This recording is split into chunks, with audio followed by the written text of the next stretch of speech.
Hello and welcome to the first English Today Business DVD. In our new story, On the Job, you'll meet two young career girls, and with them you'll learn about company life and the language you use in the workplace. In each DVD, there's a program that focuses on job skills and describes modern business strategies that will help you to be successful at work. In this DVD, there are 5 episodes of On the Job, followed by the Business Skills program that looks at brainstorming techniques. Then we'll look at how to talk about work, how to describe a company, its organization and its development. Finally, we'll look at how to talk about markets. So, enjoy your viewing. Oof. This report is so boring. Numbers, accounts and statistics. I hate it. I'm an artist. When I was younger, I used to write short stories, novels, poems, and I was good at it. What has happened to my inspiration? What am I doing here? A publishing house. That's where I would like to work. Okay, Victoria, stop dreaming. Let's get back to the report. The boss wants it on his desk at 5 this afternoon. Oh, isn't there anything more interesting to do? Like listening to some good music.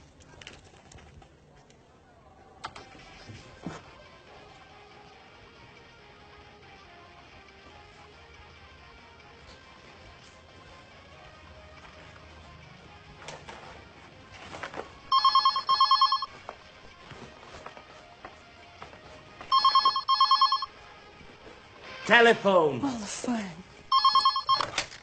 Hello, this is Victoria Lee. Oh, Lucy, what can I do for you? No, I'm not busy. Well, actually, I am very busy. I have to write a boring report for the boss. Anyway, what is it? Is there a problem? What? Mr. Lewis wants to speak with me. Really?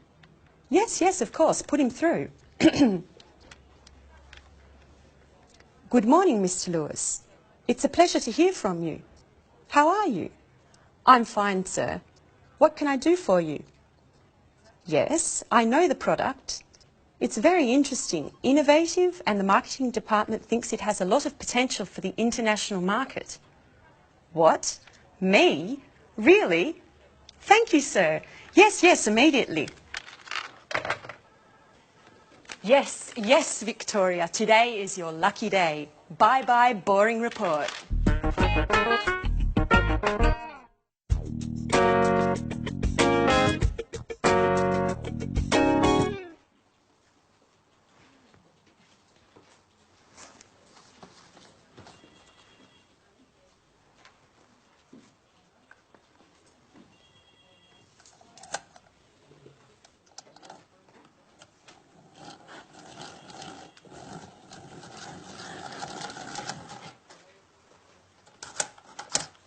So, you are Anne Baxter. Yes. Yes, I am. I'm sorry. Really, I'm so sorry. Nice to meet you. I'm Mr. Stevens. How do you do? I'm so sorry, Mr. Stevens. Anne, please, sit down. It's all right. How are you today? I'm a little nervous. And this isn't a good start. That's all right. Well, Anne, where are you from? I'm English. I'm from Oxford. Great. A true Brit. Can you speak any other languages? French, German, Spanish? I can speak French, a little Spanish, and a few words of Italian. My sister is in Rome studying history of art at university. Okay. Very interesting.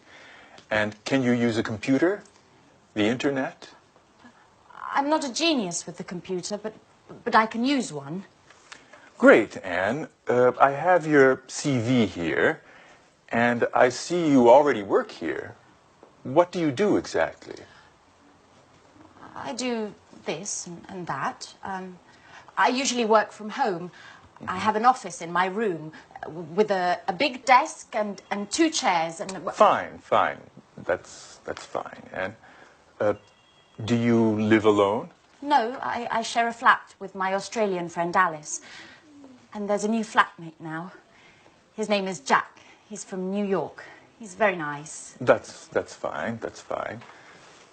Great, Anne. You're very well prepared. You have a good education, and you're very precise. You're just the person for this internship. Oh, thank you, Mr. Stevens. Thank you so much for this opportunity.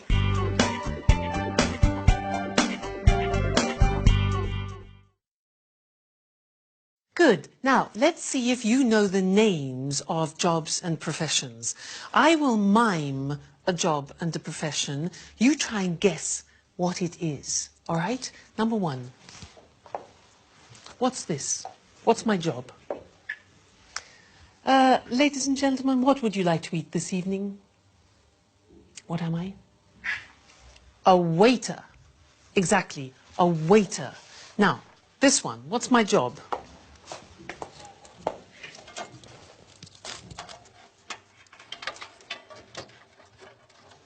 Difficult job. I'm a computer technician. A computer technician. Okay, next one. This one.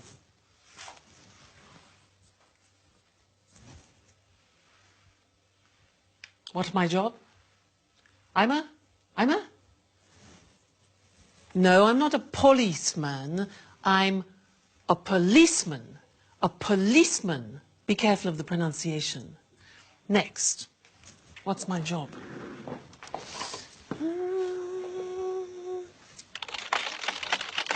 Hello?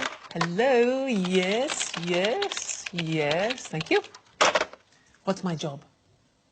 I'm a difficult one. Secretary. Listen to the pronunciation. I'm a secretary. Next one. Let's see. Here. This one here.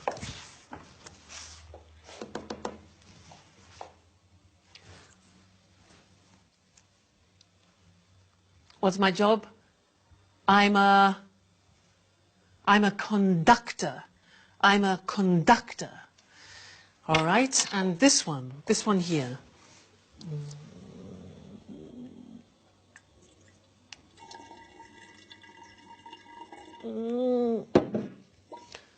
I'm a scientist. Again, a difficult pronunciation. Scientist. This one here. That's 78 for the chips, and then 30 for the chicken. That makes... that'll be €79, madam. Thank you. I'm a cash assistant. A cash assistant. All right. Next one. This one here. Follow me. You see this beautiful monument that we have in the city of Florence is the Duomo. What's my job? I'm a tourist guide. Listen to the pronunciation. I'm a tourist guide.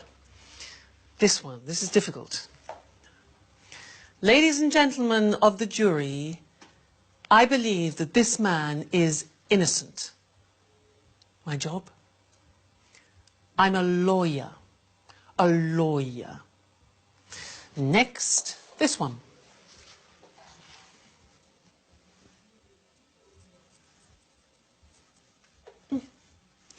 I'm a painter. A painter. Good. And the last one. What do you think this is?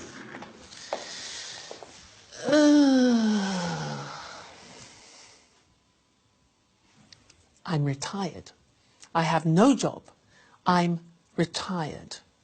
So, what's your job? What's your father's job? What's your mother's job?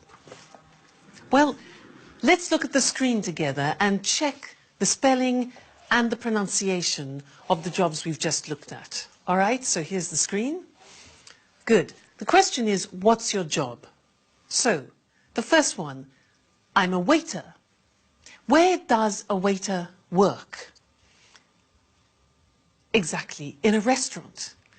Next one, I'm a computer technician. Where does he work?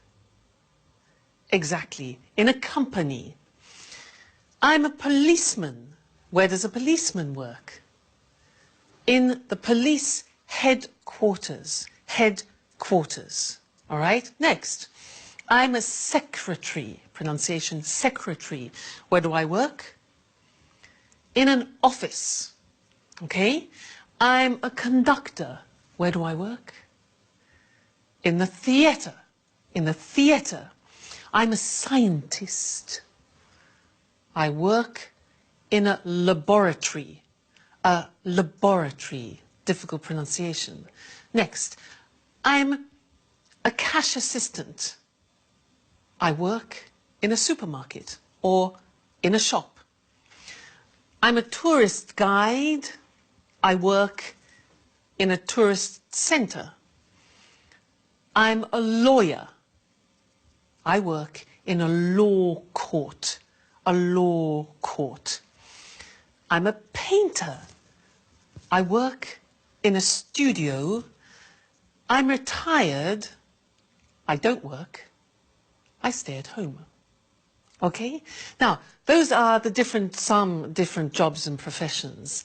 Now, let's look at some of the questions that you can ask people about their jobs. Let's look at the screen again. You could ask, for example, do you like your job? Or you could ask, do you have responsibility in your job? Or what about this? Do you have a good salary? Does your salary reflect your job? Or training, education. Do you attend training courses? Another one, this. Do you have promotion prospects? Promotion prospects. Another one, are the working conditions good? Are the working conditions good, like holidays, for example? Then, do you meet a lot of people? Do you meet a lot of people? And one more, is your job creative? Is your job creative? So those are the questions you can ask in conversation, talking about jobs. Good. Well, that's the end of the first lesson, and I look forward to seeing you in the second. Bye.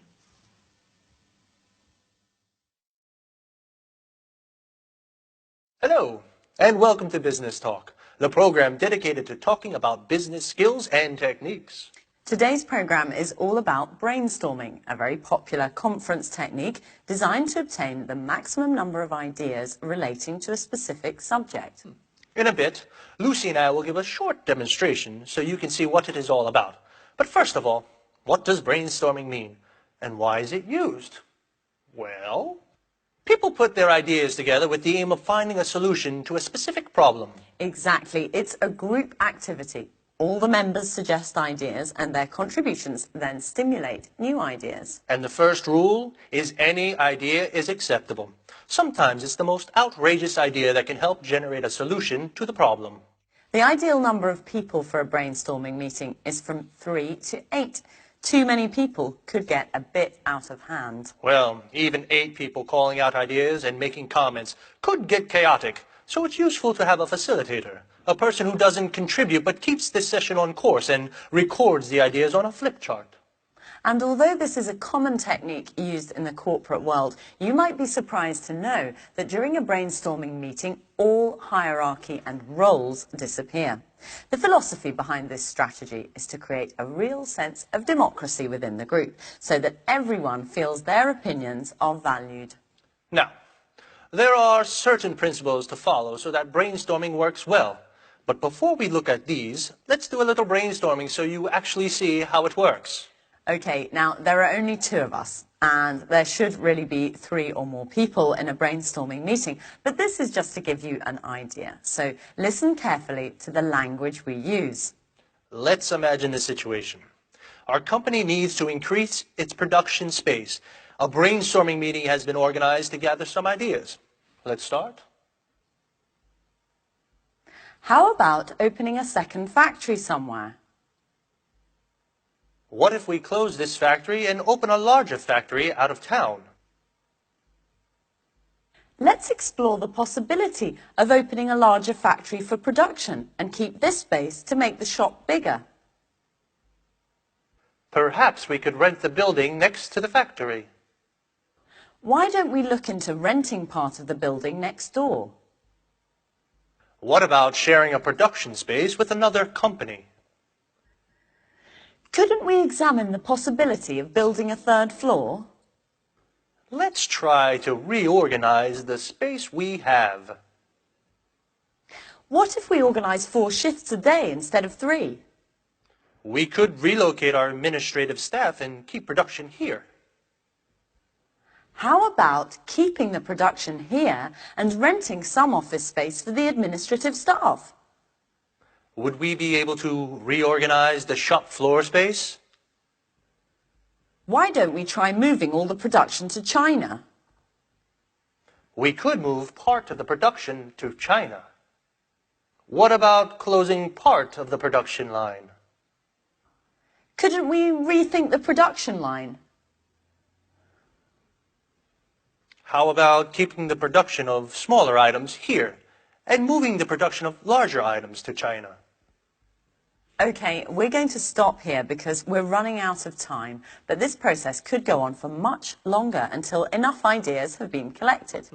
At this point, a short list is made of the best ideas so that they can be carefully evaluated by considering how each one would work in practice. So the aim is to conclude the brainstorming session with 1 or 2 good ideas that can be put into action and hopefully solve the problem. Did you notice how we didn't stop to judge or analyze the ideas as they came up? Well, that's because if each idea were to be discussed during the actual brainstorming, the ball would never get rolling and too much time would be wasted. Another thing you may have noticed is that Lucy came up with an idea that had nothing to do with increasing the production space. She suggested working 4 shifts instead of 3, which wouldn't solve the problem of space at all. Yes, remember, all ideas are accepted during the brainstorming process because although an idea may seem silly, it might instigate other ideas that could instead give rise to a solution. Yes, actually, you suggested something interesting after the apparently irrelevant idea I had. Well, I'm afraid our time is up for today. See you soon. Bye-bye. Now, as we said in the programme, the language you use to put forward your ideas during a brainstorming session is really important. So, what kind of language should you use for brainstorming? Clear, well-structured sentences, for example, are essential for this technique to be effective. And don't use any imperatives or rhetorical language. Remember, the aim is to create democracy within the group, and everyone should feel that their ideas are valued. Do you remember how we make suggestions? Let's, how about? These are the expressions we use in a brainstorming session. These expressions open the way to more suggestions and encourage other members to participate. Let's look at some of the structures we used during our brainstorming session. How about opening a second factory? What if we open a larger factory out of town? Perhaps we could rent the building next to the factory. Couldn't we build a third floor? Let's try to reorganize the space we have. Would we be able to reorganize the shop floor space? Why don't we try moving all the production to China? We could move part of the production to China. What about closing part of the production line? Notice how all these suggestions promote group collaboration. Brainstorming is a group activity, so it's important to make everyone feel part of a team. Okay, now let's see if you've understood.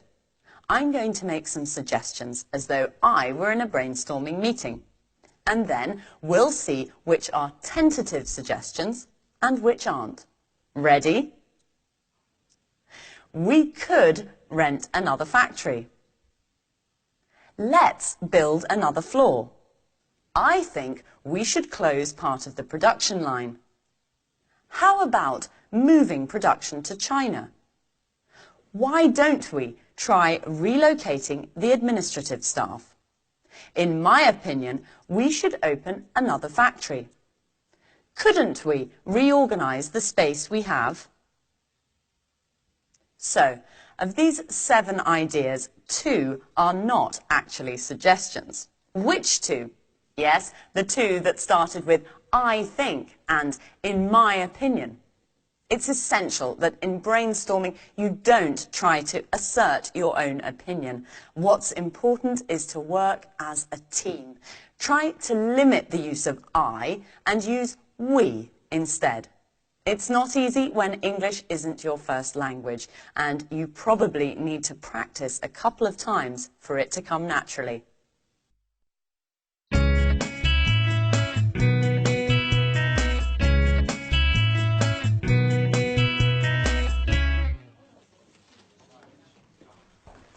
Right this way.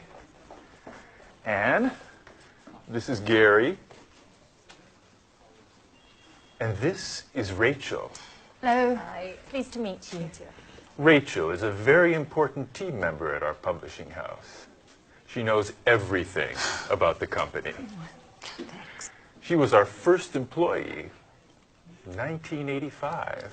1985. And she can answer any questions you may have. Okay, Anne, you're in good hands. Have a productive day. Oh, all right, Anne. Are you ready?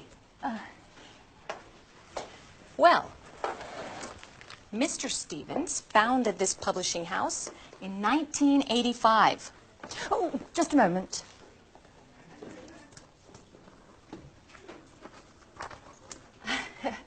Okay. I'm ready now. Our first product was a children's book. It was very successful and sold more than 3 million copies. We had 20 different translations. Over time, the company changed and diversified, and we have now fiction, cookbooks, and tourist guides. Cookbooks and... I'm sorry, I didn't catch that. Tourist guides. We also have an encyclopedia of history and one of art history. Sometimes we publish economic texts, and our catalog with over 10,000 titles makes us one of the most important publishers in the country. We also employ more than 150 people. Is everything clear? Yes, I think so. Okay, as you know, this is Gary. He works in the advertising office, where he develops new client contacts and keeps in touch with our authors. Pleasure to meet you, Anne. It's so nice to have such lovely colleagues in this company. Fine, Anne. Okay, let's move from theory to action. Okay. This is your desk. Here's your computer. You know how to use one, don't you? Yes. As I told Mr. Stevens, I'm not... Okay. No need to waste time. Okay. Over there is the fax and the photocopier. Okay. There's a coffee machine in the hall over there. But please, few breaks and keep them short. Do you understand? Yes. Excellent, Anne. Get to it.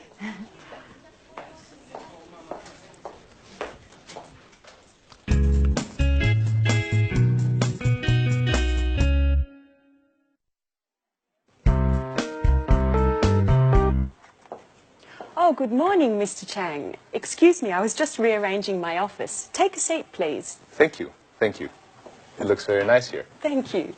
Well, before we begin to talk about our new product, I would like to give you some information about our company. Speedmaster Spectre is a multinational company which specializes in well-designed, high-tech sporting goods. Founded in Los Angeles in 1995, we now have 15 branches worldwide. That's very interesting, Mrs. Lee. How much is your company's revenue? Over the past few years, Speedmaster Spectre's revenue has grown impressively. Today we have a turnover of more than 60 million euros of revenue. Our revenues abroad amount to more than 50% of that total. Very impressive. And what are your target markets? We have product lines for men, women and children with gear covering head to toe. Our brand is synonymous with reliability.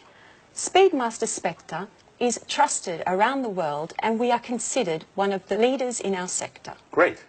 So, what can you tell me about this new product? This is a revolutionary new tennis shoe.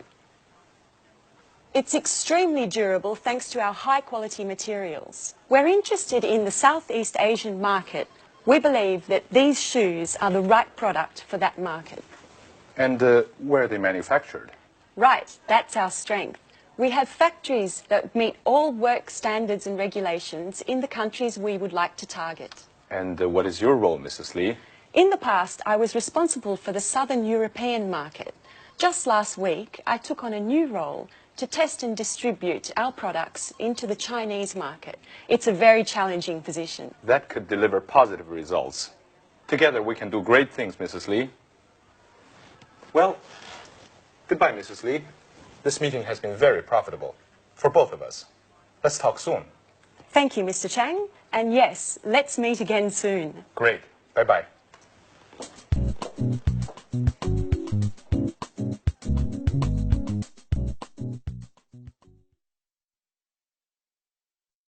Now, we just saw Victoria doing a presentation of her company, Spectre, and I would like to look at the questions that we usually ask about companies. Let's look at those together on the screen. So, the first question we usually ask is about the type of company. We say, what type of company is it? For example, a multinational, a private, a public, a family company. Another question we often ask is about the main or the principal activity. So the question would be, what does the company do, or what is its main activity? For example, manufacturing or engineering or production. Another question is about the employees. Look at the pronunciation of that. Employees, that's the name for the people that work in a company. So the question could be, how many employees are there? Another question we often ask is about subsidiaries or branches, which are small companies directly linked to the main company. And the question could be, does it have any branches? Does it have any subsidiaries? Another question important for us is the location. Where is the company located, or where is the company situated? And then we need to know about the products, the number of products, for example. So we could say, how many products does the company have, or does it have a large product range? And then the last thing, which is very important, is the money. And when we talk about the sales, the profit, etc., we talk about turnover or revenue. And the question is, what is the annual turnover or revenue of the company? Okay, so those are typical questions. Now, let's look at some answers. In order to do this, I want to compare Spectre, which Victoria works for, and then I want to look at the company that my brother owns, because my brother has his own company. He's the owner-manager of the company. He's the director. But it's very different to Spectre. So let's look at the difference between them, and let's look at the screen. Now, if you can see, Spectre is a multinational company. It's a very big company. But My brother's company, which is called Decorate, is a small family company.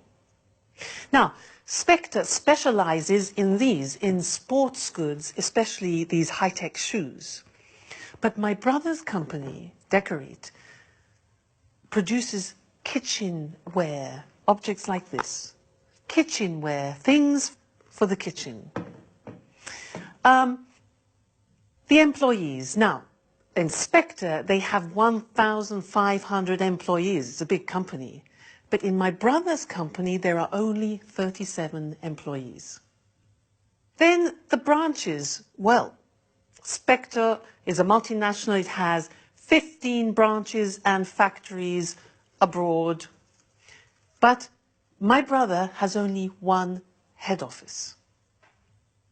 What about the location? Well, Spectre is located in America, in Los Angeles, but my brother's company is located in Manchester, in England. Then, the product range, well, Spectre, this company has many products. It has 140 products. But my brother's company only has 20 so far. Then, let's think of the turnover. Well, Spectre has a turnover of 60 million euro. My brother has a turnover at the moment of 750,000. But that's not bad. So that's the language that we use when we're talking about companies in general.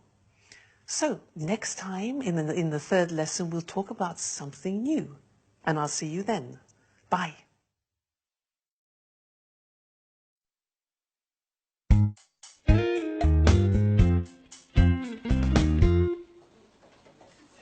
Good morning.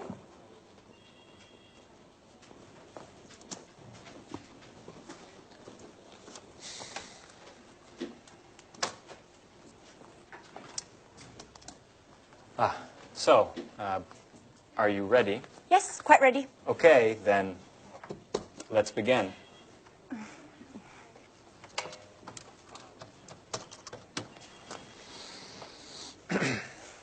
Hello, my name is Gary Reynolds from Pilgrim Publishing. May I speak to Mr. Jones? Mrs. Jones, how are you? And how is that wonderful apple pie of yours? I'm fine, thanks. Certainly, I'll hold. With a wink and a nudge, you can get whatever you want, even imaginary apple pie. This author is too important for us. Right. Hello, Mr. Jones. How are you? I'm fine, thank you. I wanted to know if you are interested in contributing to a new cooking guide that we have to bring out soon. Yes, it's a 6-volume collection of recipes to fit the needs of all tastes, with a detailed photo guide for preparation and cooking techniques. And we have to have the materials by the end of next month. Right. Exactly. Sure. Of course. Yes. Excuse me. Could you hold on for a moment? Anne, that's enough. Stop now. I can't concentrate. Oh, sorry, Gary. Sorry. Yes. As I said earlier, if you accept, I can send you a copy of the contract that you should sign and return. No, I'm sorry. We can't wait until next Tuesday. Well, I'll have to check with my boss. I need to ask Mr. Stevens if we can organize a meeting for next week. In the meantime, do you need any prep materials? No, no problem at all. I can send you an email immediately. Okay, goodbye. It was a pleasure speaking to you.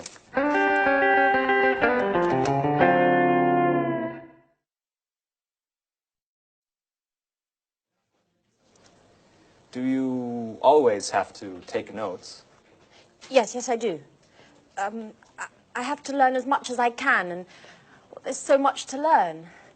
I study my notes every evening. What a model colleague. You're so serious, so diligent, and an absolute nut about cleaning.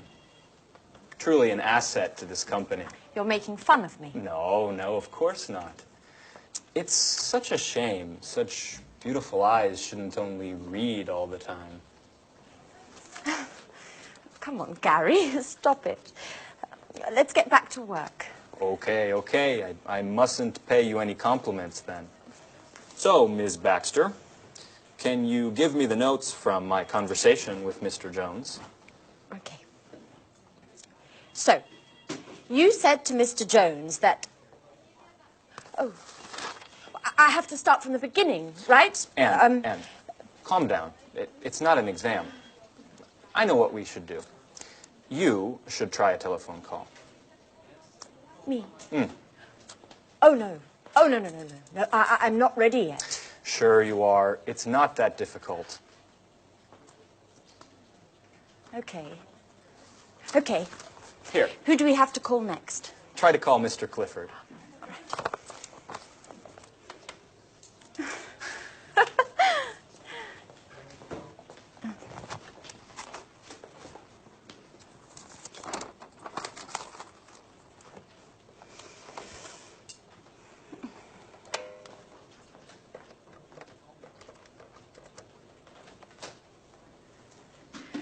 Hello. This is Anne Baxter from Pilgrim Publishing. Please may I speak to Mr. Clifford?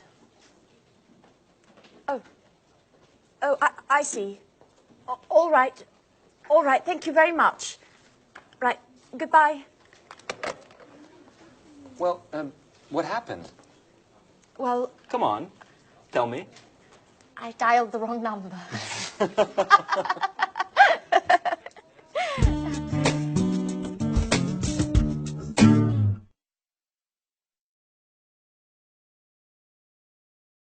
Good. Now, let's look at company organization.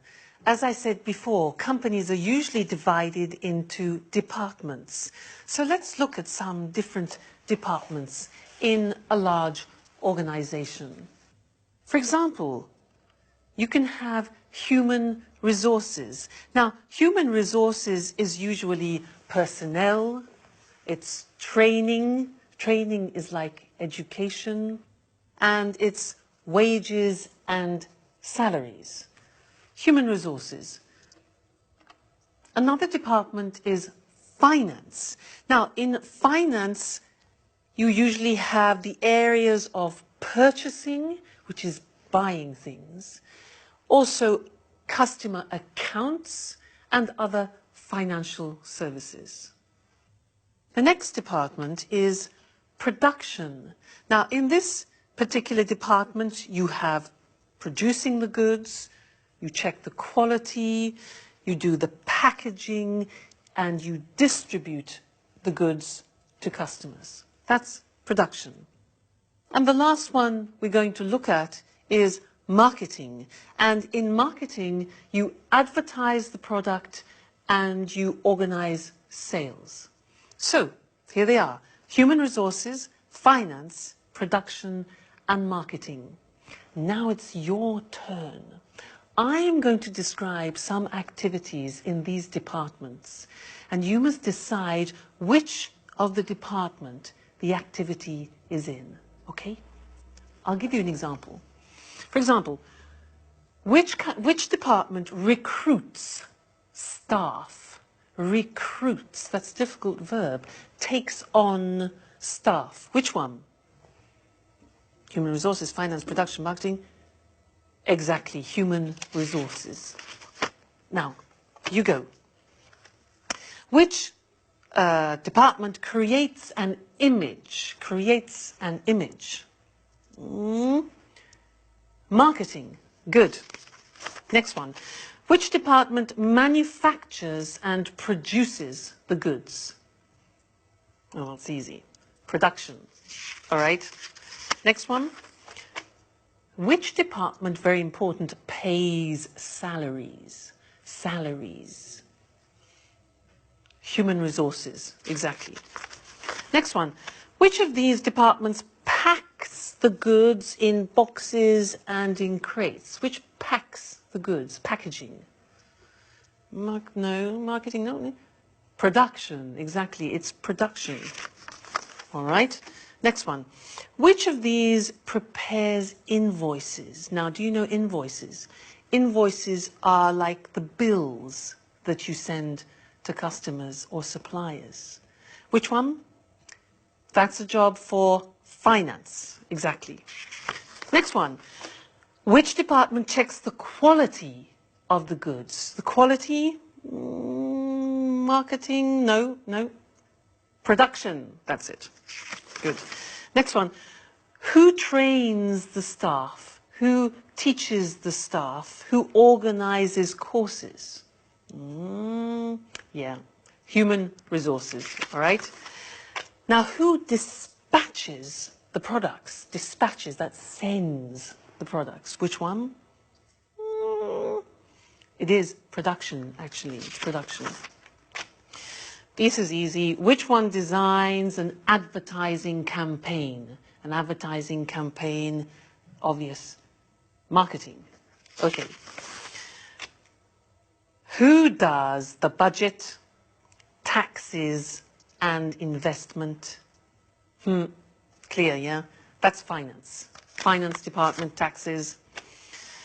Now, who purchases? That's a difficult verb. Who purchases? That means buys. Who purchases supplies? Who purchases things for the company? Which one do you think? Marketing, production, human resources? Well, actually, it's finance. Finance. They purchase. And the last one, who plans the method of sales, the method of selling it to the public? Human resources, finance, production, marketing? Marketing. Fantastic. So good. So there you have an idea of 4 of the most important departments that you find in large organizations. Well, that's all for now, and I look forward to seeing you in the next DVD for some more Business English. So goodbye for now.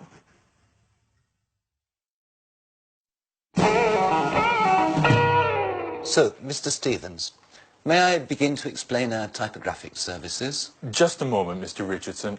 I'm still waiting for our new intern. She has a lot to learn, and I think our meeting would be very useful for her. Good morning. I'm sorry I'm late, Mr. Stevens. Never mind, Anne. Anne, this is Mr. Richardson. How do you do? Good morning. Anne, I see you've had your hair done. Very nice. Oh, thank you, Mr. Stevens. It looks like you were out late last night. I hope you had fun. Were you at a party or perhaps a club? Oh, no. I was at home. Actually, it was quite a difficult night. Anyway, I don't want to bore you with my personal problems. Right. So, Mr. Richardson, tell us about your typographical services. Founded by Charles Emerson, Montex has been active in the typographic market since 1985.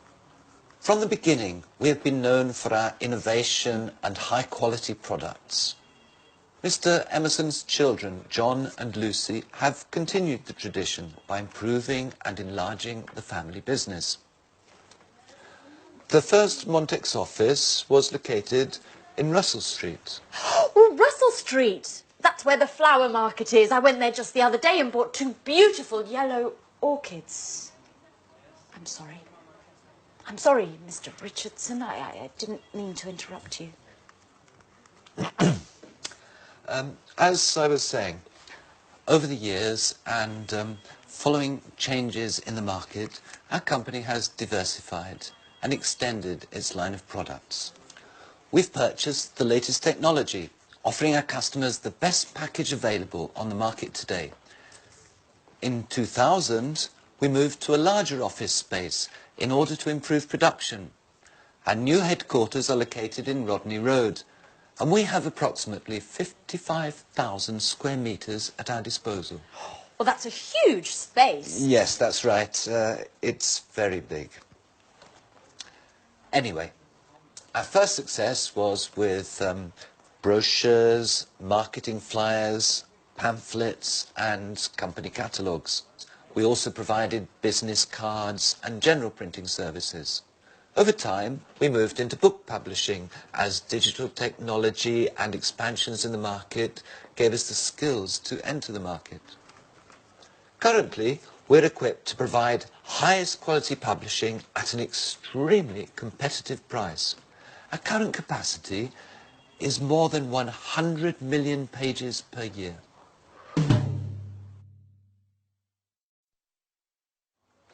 So, Anne, have you understood everything? Would you like to sum up what Mr. Richardson has said? Me? Yes. Could you? Oh, all right. I'll try. Established in 1985 by Charles Emerson, Montex has successfully grown and adapted to changing client needs. In 2000, the company transferred to Rodney Road, where, thanks to cutting-edge equipment capable of high volume, it has optimized its production and extended its offerings, specializing in the publishing sector. Currently, it provides top-quality printing at extremely attractive pricing. Well done, Anne. You have a great ability to summarize.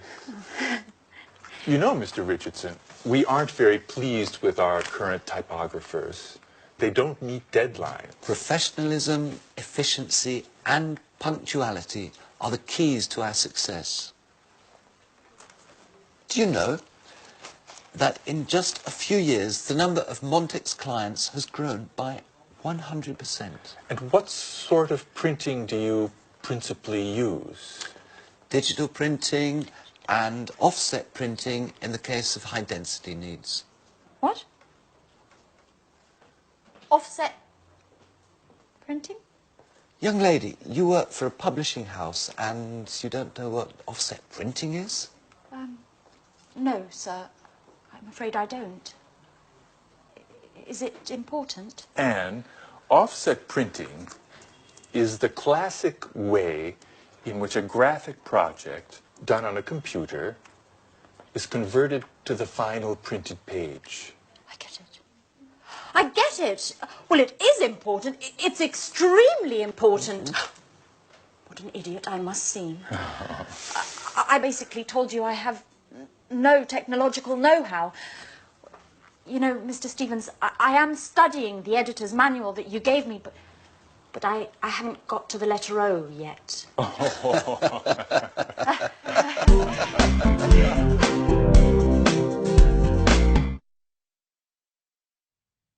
So in that scene, you saw Mr. Richardson talking about the history of his company. Now, to help you understand the language, I would like to talk to you about my brother, because he has a company of his own, which he opened in 1993. And it's really interesting, because one day when he was in a cafe with a friend of his, he had an idea. They were sitting at a table, and between them they had an object, something like this. It was transparent with petals inside it. And he thought, well, wouldn't it be fantastic if they could fix that idea? So what he did is he designed a prototype. This is the example. And he made the first prototype of plexiglass. And you can see inside there are real natural objects in the plexiglass. Then he did some market research to see if people would like objects like this. And he found some potential customers. So then he looked for some suppliers, people who would sell him the plexiglass. Then he needed the money. So he asked some banks for financial support, and he set up, or he established, a company. He formed a partnership with his friend, And then he invented a name. Now, the name of the company is Decorit. So it's decor, which is like decoration, eat, which is eat, Decorit. Then he rented an office. He hired a secretary for administration, and he launched the first product. Now, that was in 1993, and the company has now developed a lot. And let's look on the screen, because it's interesting. When you talk about company history, you use the simple past tense. But when you talk about how a company develops, we move into the present perfect. Now, let's look at the screen and see how my brother's company has developed. Well, the company has grown. It has expanded. And the sales has increased a lot. Sales have increased a lot. Now, they needed more people, so they have taken on new staff. Probably about 7 or 8 new people. Then equipment. They have purchased new equipment because there's more production. Then the product range has developed. It has diversified. So you have more types of product than before. This was the prototype, and these are other examples. This plate here is another example of the products they have developed. So product range has developed. Then the client base, well, they have increased now, and they have more distributors. That's good. The market now has extended from England to the whole of Europe. And as you see, investment, they have invested more in advertising and promoting the products. Then they've moved to bigger offices. The premises are much larger. And they have opened a subsidiary in France. So the company is doing really well. So that's some of the language to talk about company history and how a company expands. Good. That's the lesson for now. And I look forward to seeing you in the next one. Bye.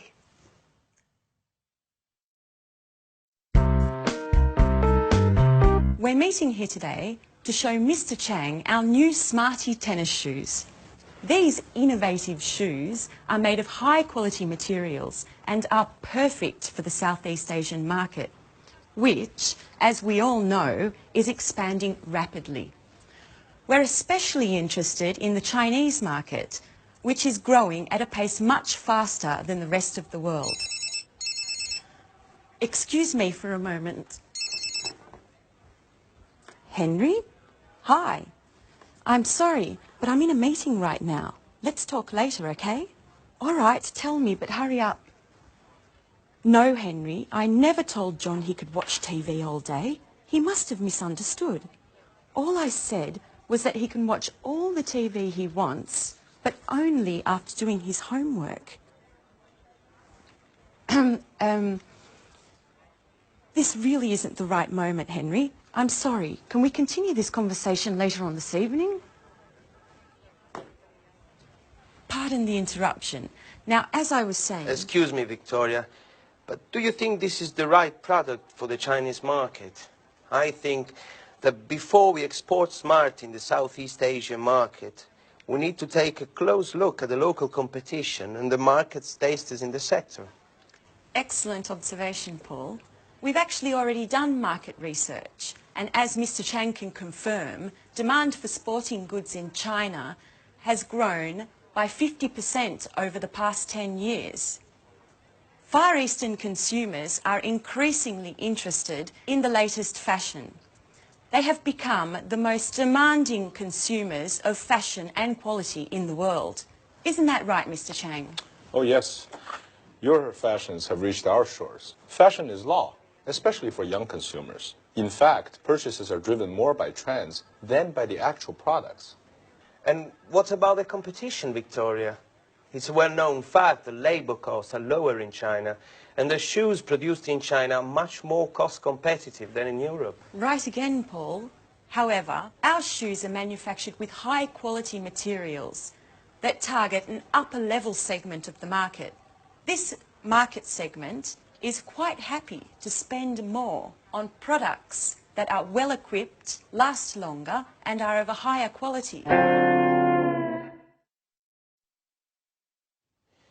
Do you have any data on how Smarties sales are going in Europe and in the States? Yes, our marketing department sent me the latest report just this morning, and I'm happy to say it's very encouraging. Smartie has become one of our most successful products of the last few years.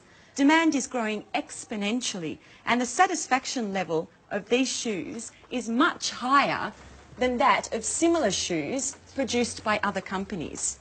In fact, Smartie shoes are considered one of the most durable, the most functional, and most importantly, the most popular amongst the youth market.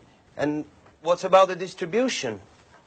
It's a very important aspect that we shouldn't underestimate. Yes, Mr. Chang is here to help clarify this issue for us. It is extremely important to have a detailed distribution and promotion plan.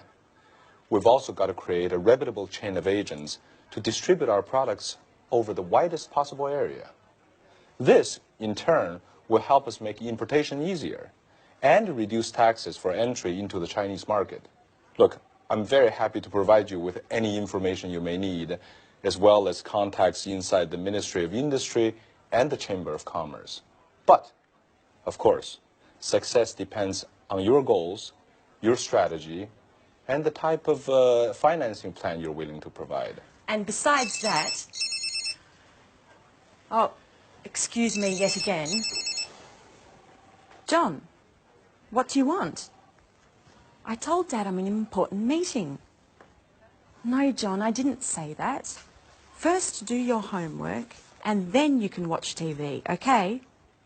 And listen to me. I don't care if your friends aren't studying today just because it's a holiday tomorrow. Do you understand? Tomorrow we're going to see your grandparents, so you have to study today. That's enough of this story, John. No, that's not true.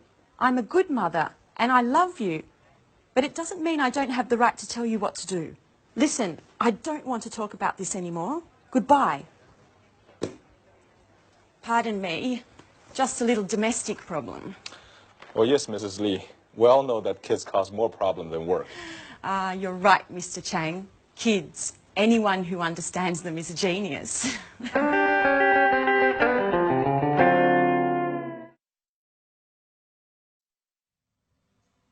So in that scene, there were some examples of the language we use when we talk about markets. To help us understand that language more, let's go to the computer and see it. So, if a company wants to go into a new market, we talk about it as entering a market or even penetrating a market. Now, if a market has been there for a while, we say that the market is established or it's well established. But often, markets change. If they improve, we talk about the market situation growing or increasing. But if the opposite happens, we say that the market shrinks, it's shrinking, or it's decreasing. However, if we find a change which is uneven, we say that the market is fluctuating, that it's changing. Or, if there is no change, we talk about the market as being stable. If the market is full and there is no more room to promote or sell your product as a company, we say that the market is saturated. So those are the typical words that we use when we describe markets. Now, also in the scene that we saw with Victoria, they talked a lot about China and Europe, the difference between the two areas. Now, China is an important country which is coming up. And what I'd like to do now is to revise the comparatives and superlatives, in particular the comparatives, and look at the difference between those two markets, Europe and China. Let's look at the screen to help us. here. Now, if we think about market growth, in general, market growth in China at the moment is faster. In Europe, it's slower. Labor costs. Labor costs, what's that? That is the cost of people working. Well, in China, as we know, the labor costs are definitely lower. In Europe, they're higher. What about market demand? Well, at the moment, the demand for new products and services in China is much greater than in Europe. In Europe, it's less. Production costs, another thing, well, it's cheaper to produce in China also because labor costs are lower. In Europe, it's more expensive. So many companies are moving to China for that reason. How about production time? Well, usually it's much shorter. It takes less time to produce in China than it does in Europe, where it's longer. But what about high tech? Well, usually high tech in China is less advanced than it is in Europe. Europe is still more advanced. That might change, though. And then design. Well, I would say that in China the situation is more traditional, whereas in Europe we are still more innovative. We're more innovative. So that's an example of how you can compare different world markets. Great. Well, thank you, and I'll see you in the next lesson for something new. Bye.